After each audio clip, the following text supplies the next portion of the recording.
தமிழ் மக்கள் மத்தியில் இப்போது அரசியல் செய்கின்ற எல்லா கட்சிகளை எடுத்துக்கொண்டாலும் ஒரு வேடிக்கையான வெகுளித்தனம் மிகுந்த அரசியலைத்தான் மக்களுக்கான அரசியலாக இந்த கட்சி அரசியல் கட்டமைத்திருக்கின்றது. அது இப்போதைய சூழலில் தமிழ் தேசியம் பேசுகின்ற கட்சிகள் என்றாலும் சரி, அல்லது அபிவிருத்தி மாயை காட்டுகின்ற கட்சிகள் என்றாலும் சரி, இந்த கட்சிகள் எல்லாமே கட்டமைத்திருக்கின்ற அரசியல் என்பது ஒரு வேடிக்கையான அரசியல். எந்த ஒரு கட்சியும் மக்களுக்கான அரசியலை இந்த அரசியல் தளங்களில் கட்டமைக்கவில்லை. அதுதான் உண்மையான விடயமாக இருக்கின்றது. வேறு வழியில்லை. தமிழ் மக்கள் தங்களுக்காக எஞ்சியிருக்கின்ற வழியாக இருப்பது ஜனநாயக வழியில் கட்சி அரசியலினூடாக எதையாவது சாதித்து கொள்ள முடியும் என்கின்ற அந்த பாங்கில் தான் இந்த அரசியல் முன்னெடுக்கப்பட்டு வருகின்றது என்று சொன்னால், மக்களுக்கான அரசியலாக இந்த கட்சிகள் எந்த ஒரு கட்சியும் வடகிழக்கில் அரசியலை கட்டமைக்கவில்லை. வெறுமனே தங்களுடைய சுகபோகங்களை அனுமதித்துக் கொள்வதற்காக வேண்டியும் அரசியல் இருப்பை உறுதிப்படுத்திக் கொள்வதற்காக வேண்டியும் தான் இந்த அரசியல் கட்டமைக்கப்பட்டிருக்கின்றது என்றால் அதில் எந்த விதமான சந்தேகமும் யாருக்கும் இருக்க முடியாது. மக்களை வெறுமனே வாக்களிக்கும் கருவியாக மட்டும்தான் இந்த கட்சிகள் பார்க்கின்றது. 5 ஆண்டுகளுக்கு ஒரு முறை வாக்கை செலுத்துகின்ற கருவியாக மக்கள் இருக்க வேண்டும். அந்த வாக்குகளை பெற்று தங்களுடைய சுகபோகங்களையும் சுயலாபங்களையும் அனுபவித்து கொண்டு அரசியல் இருப்பை உறுதிப்படுத்தி கொண்டு பாதுகாப்பை உறுதிப்படுத்தி கொண்டு அவர்கள் வாழ்பவர்களாக அவர்கள் இருப்பார்கள். ஆனால் இந்த கட்சிகள் மக்களுக்கான அரசியலை கட்டமைத்திருக்கின்றதா என்று கேட்டால் ஒருபோதும் இல்லை. அவ்வாறு மக்களுக்கான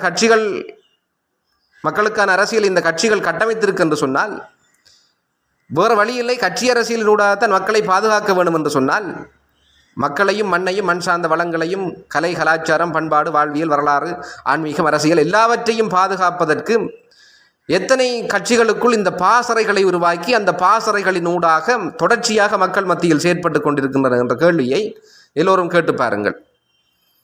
அரசியல் என்பது மக்களுக்குள் இருக்கின்ற செயற்பாடுகளில், கட்சிகள் கட்டமைத்திருக்கின்ற செயற்பாடுகளில், பாசறைகளின் ஊடாக மக்கள் மத்தியில் வேரூன்று இருக்கின்ற தொடர்ச்சியாக செயற்பட்டு கொண்டிருக்கின்ற செயற்பாடுகளில் ஒரு செயற்பாடாகவே 100 செயற்பாடுகளில் ஒரு செயற்பாடாகவே இந்த தேர்தலை எதிர்கொள்ளுதல் என்பது கட்சிகளுக்கு இருக்க வேண்டும்.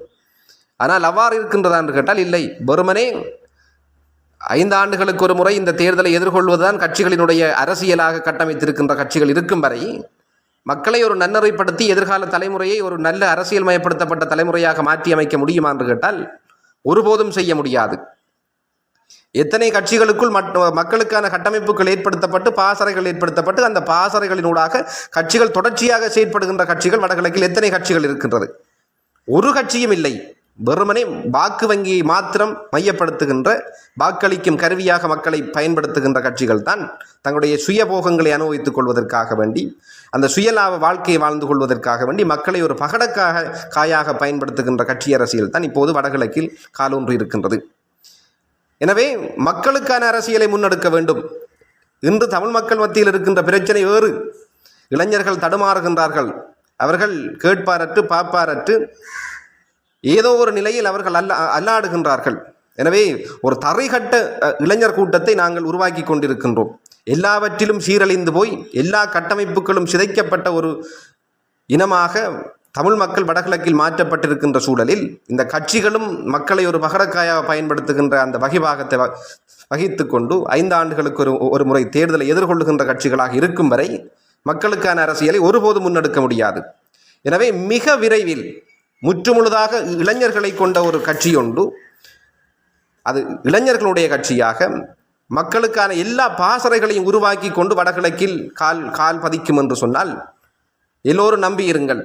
இருக்கின்ற எல்லா கட்சிகளுக்கும் பதிலளிக்கக்கூடிய விதத்தில் முற்றுமுழுதாக மக்களுக்கான கட்டமைப்புகளை ஏற்படுத்தி மக்களுக்கான பாசறைகளை ஏற்படுத்தி அந்த பாசறைகளினூடாக மக்களுடைய தனித்துவங்களையும் வளங்களையும் மண்ணையும் பாதுகாத்து மக்களுக்கு கையளிக்கின்ற அதே வேளை இருக்கின்ற 50 செயற்பாடுகளில் ஒரு செயற்பாடாகவே 5 ஆண்டுகளுக்கு ஒரு முறை வருகின்ற தேர்தலை எதிர்கொள்ளுகின்ற அந்த வகிபாகத்தை வகித்து கொண்டு மிக விரைவில் முற்றுமுழுதாக இளைஞர்களை உள்ளடக்கிய ஒரு கட்சி வடகிழக்கில் உதயமாகும். எழுதி வைத்துக் கொள்ளுங்கள்.